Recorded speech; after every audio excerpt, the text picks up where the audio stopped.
We all know the name George Orwell. We've read Animal Farm, we've definitely heard of 1984, but before all of that, before he was a legend, he was just a man named Eric Blair, and he believed that to find his true voice as a writer, he had to become completely and utterly penniless.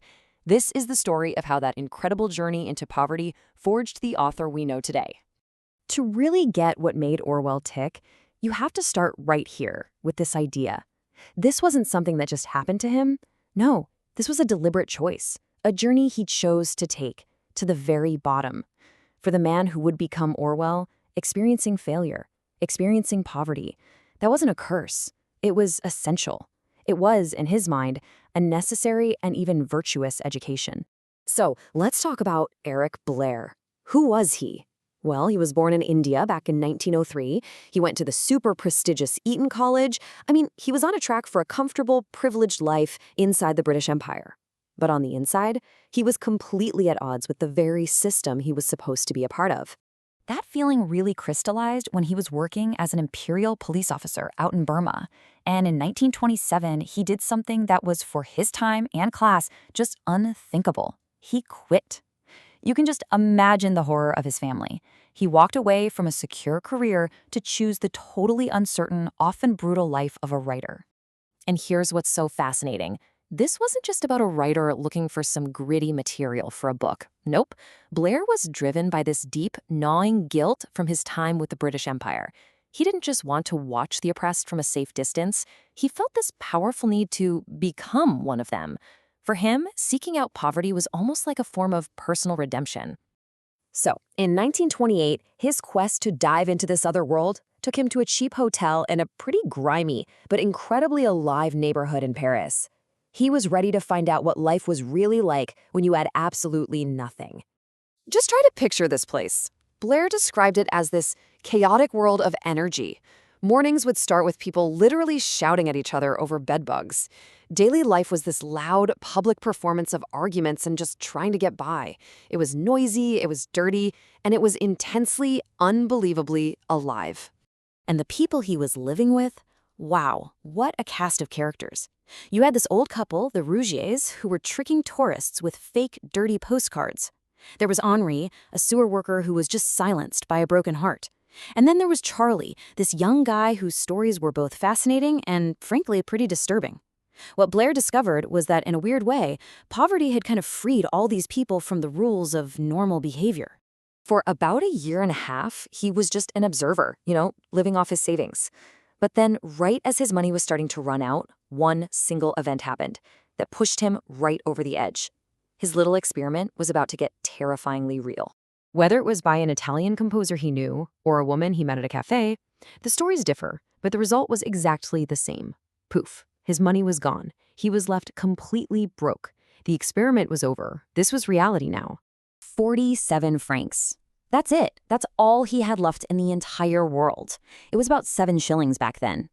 And that tiny amount of money meant he had to figure out how to survive on just 6 francs a day. This wasn't a theory anymore. This was the beginning of a very, very harsh education. And he learned pretty fast that real poverty wasn't some big romantic tragedy. It was this humiliating, boring, day in, day out grind. It was a life of little lies, like pretending you were heading out to a restaurant when you were actually just hiding in your room with a stale piece of bread. It was the constant, tiny anxiety of worrying about every single coin. And most of all, it was the raw, absolute power of hunger. And this was his big takeaway. The poverty that he had always feared, the one he had imagined his whole life, was nothing like the real thing. There was no nobility in it. There was no profound lesson in the suffering. It was just, as he put it, sordid and boring. So how did he survive?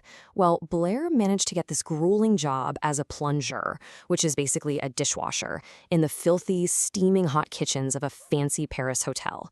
And it was all of these experiences, the crazy characters, the hunger, the dirt, the exhaustion, that he started pouring into his very first manuscript. But writing the book was one thing. Getting it published, that was a whole other battle. His first draft got rejected. He rewrote it, rejected again. Then, the great poet T.S. Eliot himself rejected it, calling it interesting but ultimately unpublishable. By 1932, Blay was so defeated he just told a friend to throw the manuscript away. But lucky for us, that friend, Mabel Fears, she read it first. She saw something special in it and took it to an agent. And that one act of defiance saved this incredible book from literally being tossed in the trash. Now, to finally get the book published, Eric Blair made one last critical decision. He was worried about embarrassing his parents. They were apparently pretty taken aback by the book's honest language, so he asked to use a pen name. And with that decision, Eric Blair, the man, kind of faded into the background, and George Orwell, the author, was born. When Down and Out in Paris and London came out in 1933, it wasn't some instant bestseller, but its publication marked the real beginning of one of the most important literary careers of the entire 20th century. So the big question that's always hovered around this book is, was it all true? And Orwell himself was actually really open about this. He basically said, look, everything I described did happen, but I moved some things around to make it a better story. He saw the characters less as specific people and more as types, as examples of the kind of people you'd meet in that world. He was kind of blurring the line between a memoir and a novel to get at a deeper, more emotional kind of truth. And at the end of the day, that's where the book's lasting power comes from. It's not about being a perfect factual record. It's about its brutal emotional honesty. It was really one of the first books to give this compassionate, unflinching, and deeply human voice to the lives of the poor in the modern world, forcing readers to look at a reality they would have much rather ignored. The physical hardships back in the 1930s might have gotten better for some, but Orwell's book leaves us with this really tough question that feels more relevant now than ever. In our age of social media, of constant comparison and curated perfection, has the psychological weight of poverty, that feeling of being invisible, of being left behind in a world of plenty, has that actually gotten worse? That's the uncomfortable question that all started for Eric Blair in a dirty hotel room in Paris.